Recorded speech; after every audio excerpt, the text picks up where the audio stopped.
तो हाँ जी मित्रों, क्या हाल चाल है तुम सभी के। तो आज हम स्टार्ट करने वाले एक न्यू स्टोरी जिसका नाम है एलशीट, और ये काफी पॉपुलर है। हो सकता है तुमने इसका नाम सुना हो, और नहीं सुना है तो चलो शुरू करते हैं। तो स्टोरी के स्टार्ट में दिखाया जाता है एक आदमी को जो कुछ लोगों से बच के भाग रहा होता है और उसकी पूरी बॉडी इंजर्ड होती है, और वो कहता है अगर मुझे रिकवर होना है तो मुझे छुपना पड़ेगा, वरना वो लगातार भागने से और भी ज्यादा इंजर्ड हो जाएगा और पकड़ा भी जाएगा। और तभी उसे एक बिल्ली नजर आती है जो काफी स्टाइलिश पोज पे बैठी हुई होती है, और वो मन में कहता है कि मुझे रास्ता दिख गया पूरी तरह से छुपने का। और अगले ही पैनल में हमें दिखाया जाता है कि एक जगह पे नीली रोशनी निकल रही होती है, यानी कि वो बंदा है वो बिल्ली के अंदर छुप चुका है। और हमें अगले दिन का सीन दिखाया जाता है, एक लड़का जो एक स्टोर के सामने खड़ा होता है, और उस स्टोर में कैट्स स्नैक्स की सेल चल रही होती है। वो देख के काफी ज्यादा खुश होता है। उसे लगता है कि ये उसकी बिल्लियों को काफी ज्यादा पसंद है, क्योंकि और वो बहुत सारे स्नैक्स ले लेता है क्योंकि उसको बिल्लियां काफी ज्यादा पसंद है। और जब वो स्नैक खरीद के घर जा रहा होता है तभी वो देखता है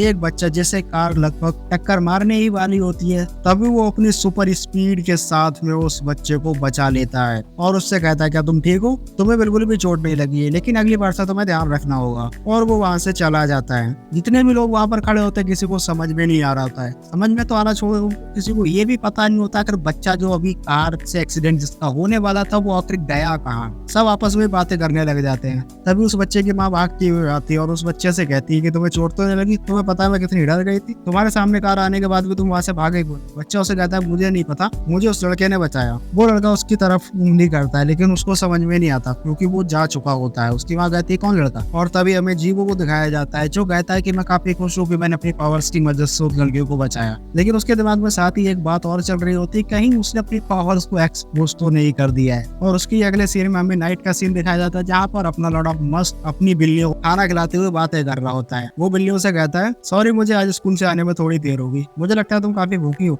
और वो कहता है तुम सब हमेशा साथ में रहते हो, क्या तुम सब एक फैमिली हो। और हाँ सॉरी वो बताना बोलेगा कि ये बिल्लियां इसकी खुद की नहीं है, इसको बस बिल्लियां पसंद है इसलिए इनको खाना खिलाता है। लेकिन बिल्लियां खाना खाने के मूड में नहीं होती है, वो उससे कुछ और कहने का ट्राई कर रही होती है म्याऊं म्याऊं कर। और अपना लौंडा उससे कहता है कि तुम लोग खा क्यों ले रही हो। और तभी बिल्लियां जाने लग जाती है। तभी वो कहता है अरे से छोड़ के मत जाओ, मैंने अपने सारे पैसे लगा दिए इसमें। तभी वो बिल्लियां फिर से कुछ कहने लग जाती हैं। और तभी जीबू को लगता है कि वो बिल्लियां उसका अपने पीछे आने को बोल रही हैं, एंड जीबू उनके पीछे जाने लग जाता है। और वो वहां जाकर देखता है तो वही बिल्ली वहां पे घायल पड़ी होती है जैसे स्टोरी के स्टार्ट में दिखाया गया था। जीबू उसे अपने साथ में लेकर आ जाता है घर। और अगले सीन में हम लोग देखते हैं कि वो बिल्ली उठ गई होती है और बिल्ली कहती है क्या मैं मर चुका हूँ। और वो कहता है कि मैं कहाँ हूँ। और वो जब खुद को सही से देखता है तब उसको पता चलता है कि वो एक बिल्ली बन चुका है। और उसे वही मेमोरीज याद आने लग जाती जब वो उस बिल्ली के अंदर छुपा था। और तभी जीबू आ जाता है और उससे कहता है ओ तुम उठ गई, क्या अब तुम ठीक हो। जब तुम मुझे मिले थे तो तुम्हारे पूरे शरीर पर खून लगा हुआ था और तुम अनकॉन्शियस थे, मैं काफी घबरा गया था, अब तुम काफी अच्छे लग रहे हो।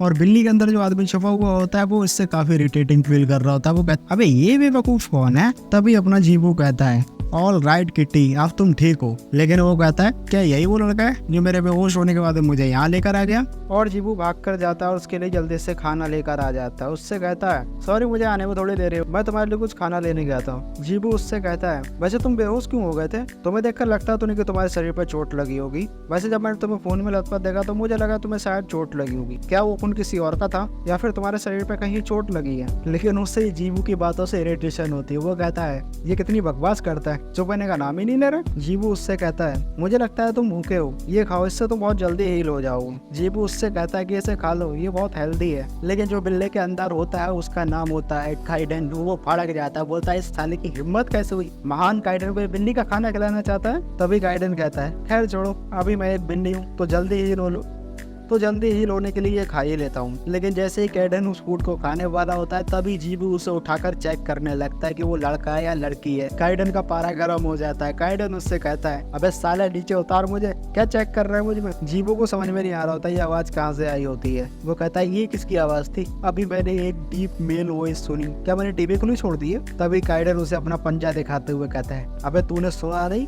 नीचे उतार मुझे, क्या तू चाहता है कि मैं तेरे सर में एक छेद कर दूं। इतना सुनते ही जीबू की फट जाती इधर वो बिल्ली को नीचे उतार देता है और कहता है ये बिल्ली बात कर रही है। जीवू कहता है ये क्या चल रहा है, बिल्ली बात कर रही है। तभी काइडन कहता है अबे चुप कर, तू बहुत तेज बोल रहा है। लेकिन जीवू की हालत खराब हो रखी होती है, वो कहता है मैं सही था, ये बिल्ली बोल सकती है। काइडन कहता है अबे तुझे समझ में नहीं आएगा, मैंने कहा चुप रहे, क्या तू चाहता है कि मैं अपने पंजों से तेरा खोपड़ा खोल दूं। जीवू चुप हो जाता है। काइडन उससे कहता है तेरा नाम क्या है। जीवू कहता है यस। काइडन भड़क जाता है और कहता है मैंने कहा तेरा नाम क्या है। काइडन गुस्से में कहता है अबे मुझे एक बात को बार बार बोलने की आदत नहीं है। जीवू कहता है मेरा नाम जीवू शियो है। काइडन कहता है तो जीवू शियो मेरे लिए वो चेयर लेके आओ। जीवू कोई जवाब नहीं देता है। तभी क्यों काइडन फिर से गुस्से में कहता है अबे मैंने कहा ना मुझे एक बात बार बार बोलना पसंद नहीं है। जीवू भागता हुआ जाता है, उसके लिए चेयर लेके आता है। लेकिन काइडन सही से चेयर के ऊपर चढ़ भी नहीं पा रहा होता है। वो कहता है ये चेयर पे चढ़ना इतना मुश्किल क्यों हो रहा है मुझे, क्या मैं इतना ज्यादा वीक हो चुका हूँ। जैसे तैसे करके काइडन चेयर के ऊपर बैठ जाता है और जीवू से कहता है क्या तुम्हें याद है मैंने अभी क्या कहा था,